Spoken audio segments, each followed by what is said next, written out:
I am what is called an open networker. I'm here to align with those who want to give back to their community in however best they can. It doesn't have to always be money. We have our time, we have our talent, and we have our treasure that we can give to our people. And it's not about being a martyr in any way. It's about, respecting who you are and respecting the value you have. Everyone has a sock drawer where we hide the stuff we don't want to face. Today, we're opening yours. I'm Lisa Begley, and this is the Sock Drawer Podcast. If your life feels messy, stuck, or outgrown, good. That's where we begin. Hey, Sock Drawer family. Some people, they grow into their careers over time, and some people are thrown into them in a moment that changes everything. My guest today started her career on September 11th, 2001. And I don't think you walk through a day like that without it shaping how you see the world, how you handle uncertainty, and how you learn to adapt. My guest today, what it actually takes to adapt when life and business don't go as planned, she is the epitome of this. Adaptability is her superpower. What if the one thing you pride yourself on, being adaptable, is actually something you were forced to learn the hard way? That's what we're going to talk about today. Today's episode, before we get started, is brought to you by Project Icon, helping leaders and founders share their story, build their brand, and find their voice. Today, we're talking about something that sounds like a strength, but often comes from moments that don't feel strong at all: adaptability. My guest today is Aditi Joshi, president of Senpro, a company operating in the healthcare space. But this conversation just isn't about business products and strategy today. It is about what it really looks like to keep moving forward when things shift, when expectations change, and when you have to figure things out in real time. Because adaptability isn't about adjusting, it's about who you become in the process. Aditi, welcome to the Sock Drawer Podcast family. Thank you for being here. Thank you so much, Lisa. I really appreciate being on your podcast today, and thank you for the lovely introduction. It Absolutely. really sits well. Absolutely. It is our pleasure having you. And when you say, first of all, I have two right out of the gate questions for you. The first one is, can you please take me back to that day that it all started, September 11th, 2001? So September 11, 2001 is the day my life changed when I was living in the United Kingdom at the time. And I was this very happy, almost 23-year-old thinking my life is changing. I am going to start my career in a new company tomorrow. And it was the company of my dreams. And I thought, life could never be better. And that was at 5 or 6 o'clock in the morning. Yeah. And I was getting ready, because I had to leave university campus and move off campus. And so my parents were with me. I woke up in the morning, we went out, had breakfast, getting set. It was all exciting, get pre-graduation photographs. And it was around, I would say about 1 o'clock in the afternoon, because that's maybe 8 o'clock in the morning on the east side, or 8:30 when the first plane hit the tower. And somebody said, oh my God, there was CNN on, oh my God, look what's happening. This plane just crashed into a tower. And I thought, that is such a weird thing. And then within minutes, you see another plane hit the tower. And then you think, oh my God, what's happening? And, when something happens in America, it gets amplified around the world because America is a highly visible country. And you're living in the United Kingdom, which is also a highly visible country. And then they said, oh, there was another plane that crashed. It hit the Pentagon. And then suddenly, how rumors just start and noise begins. Between 1 o'clock in the afternoon or 1:30, I can't remember the exact time. It's almost 3 decades ago. But within 2 to 3 hours, everyone was talking about, oh my God, the world is ending. America is under siege. And then I was in the United Kingdom. I lived in Wales at the time. And they were saying that, oh, there's an attack on London. And we were frozen. It's like, we don't know what's going to happen. Yeah. Our graduation ceremony got moved to the next day because it was just a security measure. And suddenly we were like, and I thought I was going to die that day. And I was living on a different continent, different country. I was thinking, oh my God, I will have an MBA certificate in my hand tomorrow. And am I going to die? And, over the day, we started getting more feedback from the news. You talk to your relatives and friends Yeah. and your network. And then we realized this is, isolated to the United States, but the planes had, there was no air traffic. Yeah. All planes were grounded because nobody knew what to expect in any other Yeah. country. Yeah. The world just stopped. The world stopped. Yeah. And I remember my mother saying to me, she said something to the effect of, "Oh my God, how, like, I can't believe you are starting your life in a world like this." And I Mm. thought, how do you mean starting my life in a world like this? Yeah. Because it took me back to actually 1991 when I was 12 years old and we had to move to Dubai because I grew up in Dubai. I'm actually a bit of a globalist. I grew up in Dubai and I moved to a country where I had to be thrown into an environment where I had no idea of Arabic. I was like, I don't know how to read right left. Yeah. But if I didn't pass in Arabic, I wouldn't get to go to the next year in school. And my father worked was a executive in a company. My mother taught in a British educational system. And I was like, I've learned English. I've learned an Indian language called Hindi. I'm learning French. How the hell am I going to learn right to left? Yeah. You don't think of it, right? You always write Yes. left to right. And I'm thinking, I remember blurting out to my parents, is like, you guys always put me in situations and I have to deal with it. I will be Yeah. fine. And And you were 12. that was when I was 12 in 1991. Right. And this is, well, I just short of 13. So it was exactly a decade later. And I'm standing here, 2001. And I'm like, what is this? Is this going to happen to my life every decade?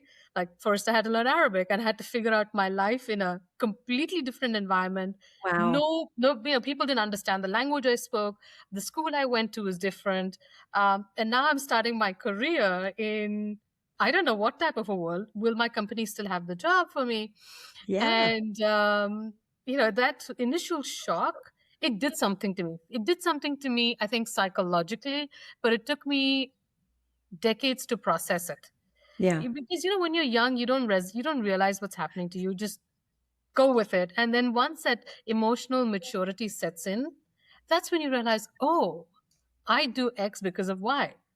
Yeah. And so, in a nutshell, that one day made me realize the last decade of my life and also made me realize that I am entering a world that's different. And this was 2001, and the previous year was 2000, when everybody was scared about Y2K. And oh my God, the computers are going to shut down, and we don't know what's going to Yes. happen. I mean, we're probably in the Yep. same generation, and we were all wondering, like, what's good? And the computers survived. So we thought, okay, the tech revolution will stay. And then I thought, I will be fine. I'll Yeah. find something's going to work out. So that's how my life began on September 11, Wow. 2001. So, I mean, adaptability just seems like it almost had to be part of your nature, like there was no option. Did you find yourself to be confident in those moments or scared or just figuring it out as you went along? Because I was still young, I hadn't seen Hmm. life a lot. Yeah. I still had an element of fear. With your parents, you always want to show, or with people around you, you want to show you're strong. Yeah. But I had an element of fear, uncertainty, like what is Mhm. going to happen to my life? I'm entering an environment out of my control. I'm a person who speaks in a very different accent. People don't understand my name. How am I going to present myself? I'm a woman. Is it going to be safe for me to continue to work? Just all these things Yeah. came into my Like head. all these things. Yeah. And I was like, what's going to happen? And part of me is like, oh, I'll be fine. But a part of me is like, having these questions just keep doubling down in my head. Yeah. And yeah, that processing has taken decades. I bet. And and people, it's funny because people often see adaptability as like a strength, but it doesn't necessarily mean strength, what did it cost you to have to be adaptable, or did you find it to be kind of part of your nature? Like I would just pivot and go to the next thing. So, it's funny that as a 12-year-old, adaptability gave me anxiety because I didn't know what I was doing. Oh, I'm like mm, one of those high functioning, anxious people. So it started off with, I'll be fine. I had to adapt. And yeah. then I became a very anxious person who has to always get things done. Mhm. But over the decades, it made me realize that adaptability is a way you recognize the environment you're in. Yeah. You have to learn to stay true to yourself. You are Mm. still a human being. You can't, if you're everybody's cup of tea, then you're nobody's cup of tea. You have to still be your own self, right? Yeah. um you need to be your own self. You need to have your goals, but you need to recognize the environment you're walking into. There is a old saying, I think I don't remember who quoted it, but it says, if you think you're the smartest person in the room, you're sitting in the wrong room. Which Mm. means, you have to recognize the strength of the environment you're walking into, and Hmm. how you can build yourself on that environment that you're walking into. Yeah. You can't walk into, if you walk into a room, when you have two siblings, they both grow up with very different skill sets in the same environment. Hmm. Similarly, when you walk into a new environment, you automatically learn. You learn the first patterns, you learn the low hanging fruit, you learn basic interactions. Yeah. That teaches you how to build from one reaction to one engagement to one project, to building a community, to creating stakeholders. That's it. Almost creates its own little it creates its own journey, so to speak. So Yeah. adaptability, I think adaptability should be a skill a skill, a strength, a strategy that people should be open to imbibing. Oh, I love that so much. I feel like we could do a whole course on it. Like there should be a college course in adaptability, right? And how to be able to adapt, because if you can't adapt, now I feel like getting a job, if you are an adaptable person in any kind of industry, Hmm. that's a huge skill set that people look for. Companies are looking for that nowadays, you know. Do you thinking back, when you look back on all of that and those kind Yeah. of times, Hmm. what did you, maybe nothing, but I'm just curious, what did you have to let go of in order to adapt and keep going? That's a good one. That's a really good question, actually. You have to give up to gain something. Hmm. Um, and I learned that, when you're in your 20s, you grow up in an environment with your friends and your family. It's a nurturing environment, but that doesn't necessarily help you grow all the time. You Hmm. have to you have to realize, and actually, I'm going to bring in another term that I love and Yeah. that I consider I follow. It's called citizen diplomacy. And it is when you build a bridge with another person. It's people to people exchange, one person at a time. And that Mm. helps you to build peace. It helps you to build prosperity in your community. And through citizen diplomacy, I learned, so adaptability and citizen diplomacy. To me, I feel like those two kind of go, they're like two friends who should hold hands, or they're two acquaintances who should become Yes. friends. And it teaches you to walk into an unfamiliar environment, knowing that everything you know is not necessarily right, and also knowing that the environment you're going to is going to help you grow. It's going to teach you things that are really good for you. It's Mm. going to teach you practices, principles, mindsets. Because if you grow up in like I grew up predominantly because in Dubai, and it's a country with over 100, and it's a country city with over 150 nationalities. So it brings you across a lot of people. But also it's only in a certain part of the world. You aren't Yeah. actively moving around the world. So what did I leave? I left behind the belief that I had everything perfect. Mm. When you're younger, you also have all your goals and everything written. At 21, 23, I'll have an MBA. At whatever, 25, I'll be completely debt Check. free. At Yeah. 30, I'll be here. I'll have a Yeah. house. I'll do this. At 40, I'll be a millionaire. All that. I told Yeah. myself, by the time I was 25, I was like, girl, tear that piece of paper and enjoy life. Just learn from the people around you. Yeah. um, and I think, yes, so citizen diplomacy along with adaptability taught me to leave behind the mindset that I'm always right, or that Mm. what I have is already perfect. Because if you think you're perfect, you don't have room to grow. Mm. It's like, if you're not always learning, you're stagnating. That's right. So that's what I learned. Like, leave behind the fact that you've got it all figured out and that you're always right. Yeah. I love that. That's a great answer and so beneficial for people listening. So, on this we talked a little bit about this before we jumped on. And on this podcast, we talk about what, I like to call it a drawer moment, right? That moment when you realize that something no longer fits, whether it's a role or, to your point, a belief or a version of yourself. Mhm. What was a moment in your life when you realized something no longer fit? Like it just wasn't for That you. wasn't new. Yeah. Uh, that's when well, that happened to me when I got married and I came to America. So my Mm. husband was living in the States, Mm. and he said, okay, and I was living in Dubai, we are getting married. And he said, I think let's move to America. That's going to be a place we'll set up roots. And when you're young, you're like, yeah, sure, let's go to a new environment. Yeah. When you're young, you go to we were talking about earlier, people who constantly move jobs in a small period of time were considered job hoppers. Today, Yeah. it's okay to change jobs every 2 years. And, I'd had a significant career for a few years in one company. And I thought, oh my God, I cannot have a In gap one place, right? in In the one same place, location. in the Yeah. same location, the same region for a very well-known tech company. It's one of the top 50 Forbes 50 companies, and I came to America and I was like, oh my God, I live in here. I don't know anybody in this place. Yeah. How the hell am I going to have something that shows that I've had a continuous career?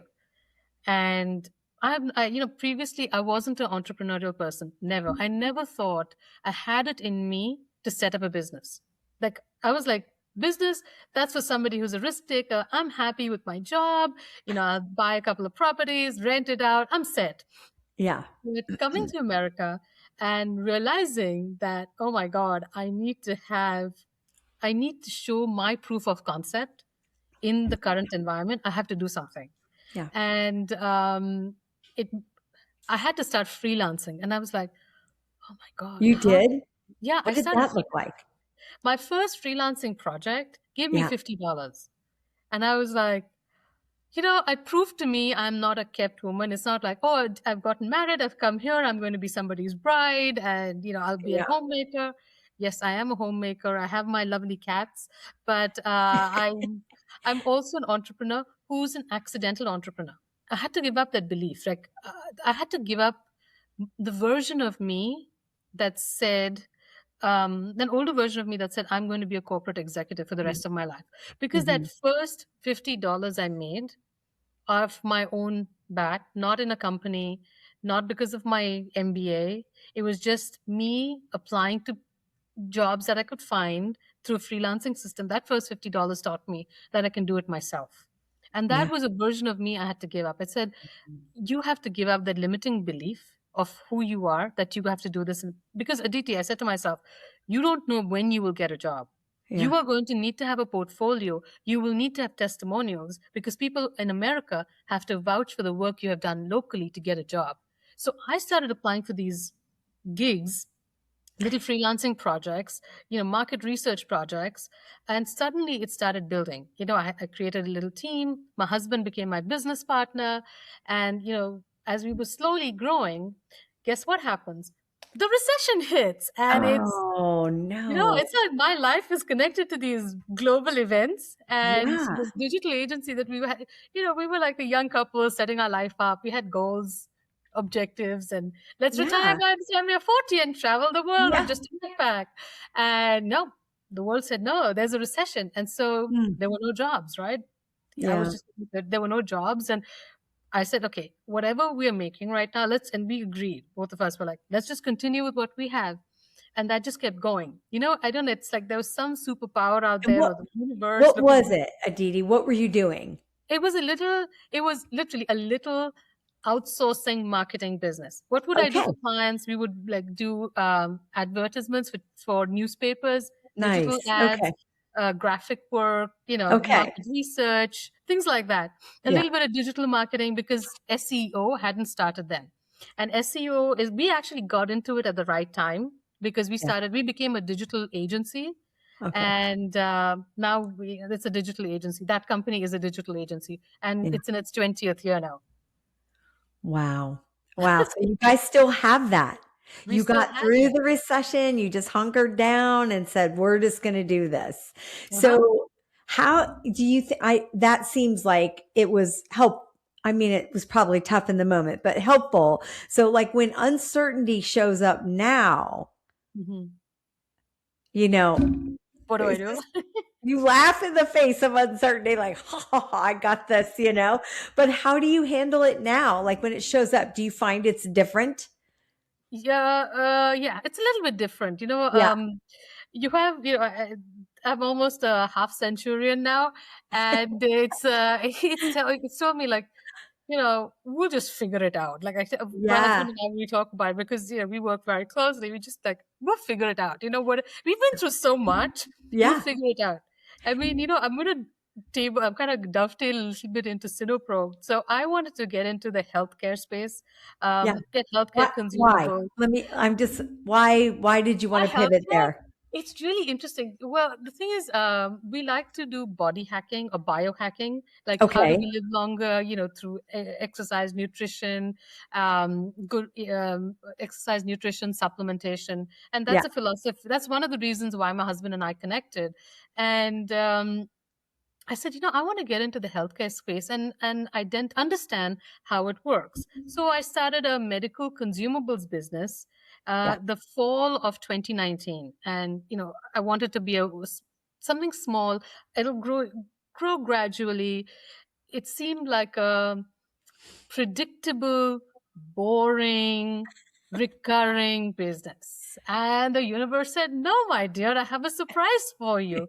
So we have to go through certain certifications back in the Right. day to become the woman business certification. And I received that certification the week of the global lockdown.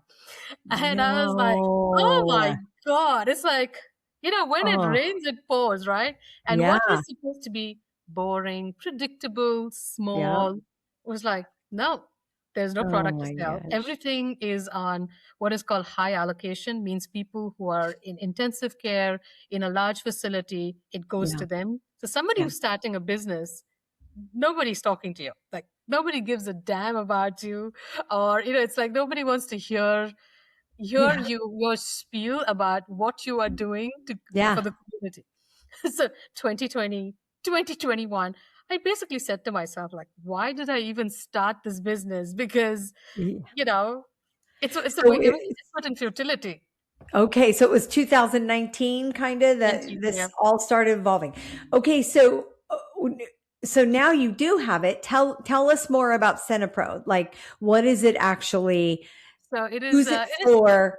who it is Who for. yeah, tell me Yeah, more. so it is still, I am still determined on my mission of keeping it simple, predictable, boring, because sometimes boring can create security for the people around us. Yeah. Because stability, security are very critical in today's times because we are going through another revolution with Mm, the AI, the introduction of AI into people's lives. So, mm, what does it do? It is a consumables business. Things mm. that it could be something as simple as a swab that you put on your arm before you get a vaccination or a injection, or it could Okay. be something as large as uh, oral syringes. Oral syringes are needed for people who are disabled to feed them Mhm. their medication, or for people who are very ill Okay. and their medication needs to be stored in specific colored syringes so it gets measured out. It could be Mhm. any of those things. The pandemic again taught me that do not rely on your thought process. At the Mhm. get go, I figured out, or, I was forced to figure out a way to drop ship nationwide all the medical supplies in any state in the Okay. domestic US. Hawaii and Alaska we don't do because it's very expensive for the shipping and it's cost prohibitive to the client.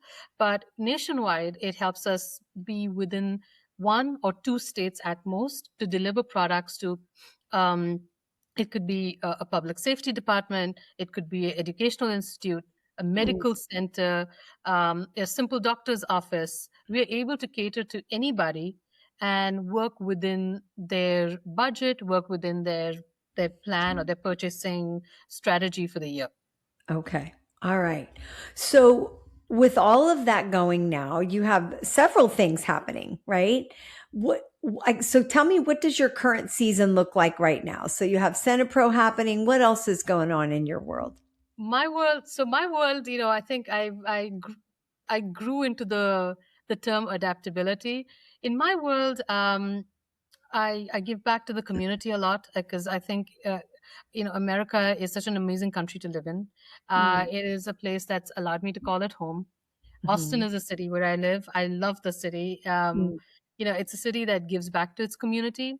And I yeah, learned it early on, when I learned about how the city helps homeless people, how the city builds bridges around the world. So I work in citizen diplomacy. I like to bring people to come. I like to bring people to Austin to see what it's like, create economic opportunity locally, yeah, and also create awareness on opportunities for improvement, how we can build a community, how we can sustain our community. Because I've realized I w- I always thought Houston was the city to go to, but I've started falling in love with Austin, so I'm going to be here for the rest of my life. And where am I now? I am at this point where I want to be continuously adaptive to the changes in my environment yeah. in a positive way, so it Mhm. helps the people around me. If I learn to absorb change positively from all that I have been through in my life, and I don't see it as a negative thing. I think it's a positive thing. It makes you stronger. It Mm, helps you to build character. And I think we are responsible for the decisions we take as individuals, and we are responsible for the communities that we create amongst us. So yeah. of course, I have the digital marketing company, which I hope stays with me for a long Still time. happening. Yeah. Still happening. It's more Love it. team forward. My team is like, we don't need you. You don't need to show up. It's like, thank you very much. I'll go do something else. Yeah. And I'm working on Cinepro. I want to help. My goal through Cinepro is to help every person who comes through the door as best as I can. Even though we work in a large scale wholesale environment, if somebody comes to me, just randomly calls up the phone, and I still pick up the phone and says, Aditi, I need you to give me, my mother is ill, she's in hospice, I need one item. Even Yeah. if I don't have it with me, I will find a way or a resource for them so they can go and get it for their loved one. Oh, Because so that's how you nice. build. That's my citizen diplomacy. That is, my faith is giving back to my community. Yeah. We can believe we, I think, are the best people for our community if we do good for them. So Yeah. what I do I couldn't do? agree more. I have a few things going on. So I do the citizen Yeah. diplomacy, community engagement, economic prosperity for my community, and I work on the Cinepro side of things, and I work a little bit on the digital side of things. Yeah. And you help at the local university, is that right? What Yes, I did you tell also me help. earlier? Yes, I also, I like to be adaptable, right? So I also serve Yeah. as the volunteer executive director of a international nonprofit in Austin. And we Wonderful. built a relationship with the local university at Austin, where they have a campus chapter. So we liaise with the campus chapter and create opportunities for these young people. Right. I started in a different world. These young people who will graduate from university are going to graduate in an AI revolution. Yeah. People who, like we were talking about, students who have whose parents have spent $150,000 to send them to school, or they have student loans, and now they are going to graduate in a world where entry level jobs are taken over by AI. And how do they see themselves, and how do they upskill? I mean, they've How barely can they adapt?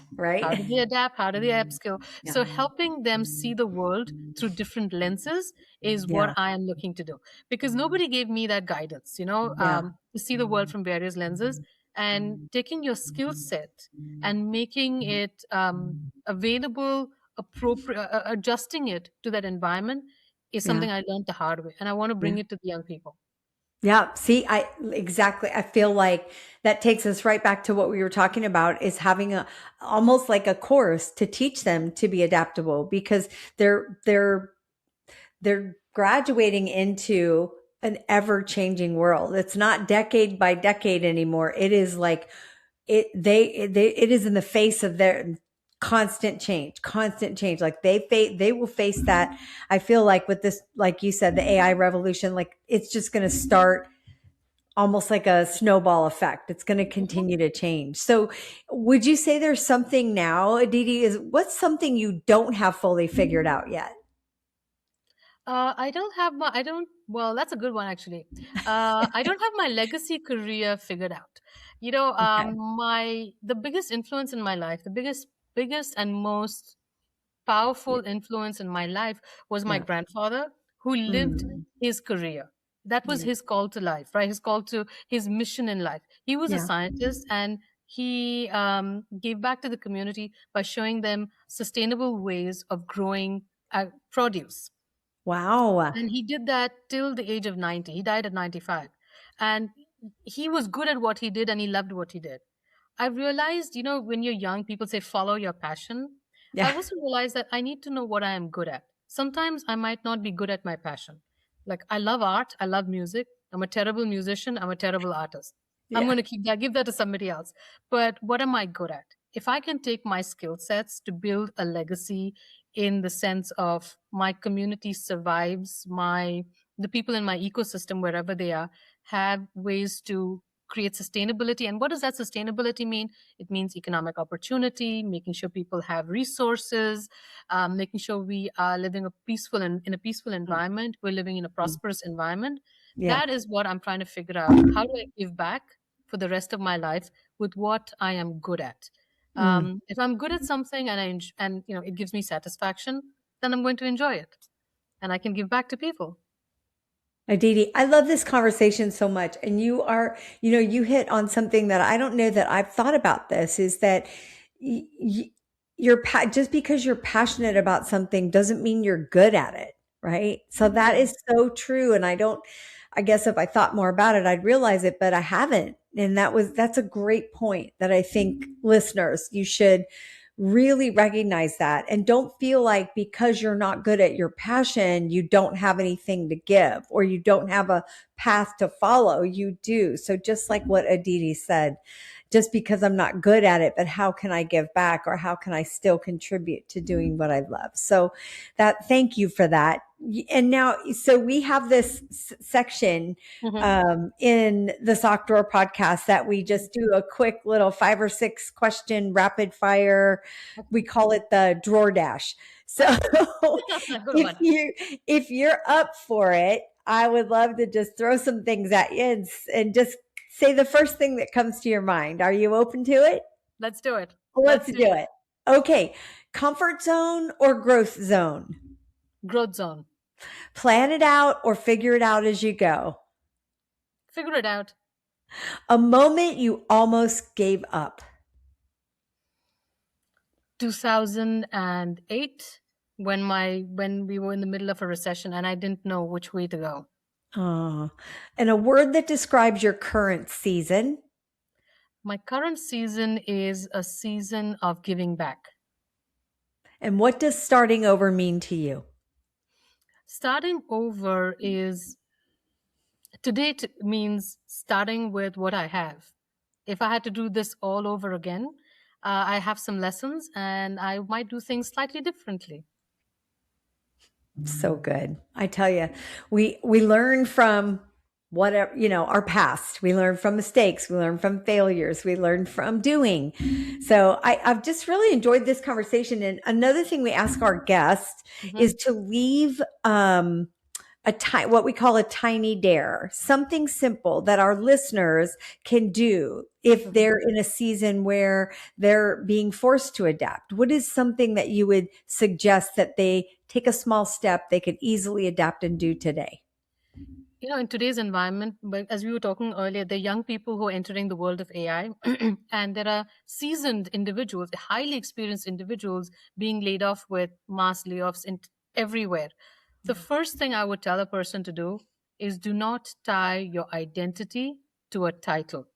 Tie Mm. your identity to who you are as a person and Mm. what you are good at.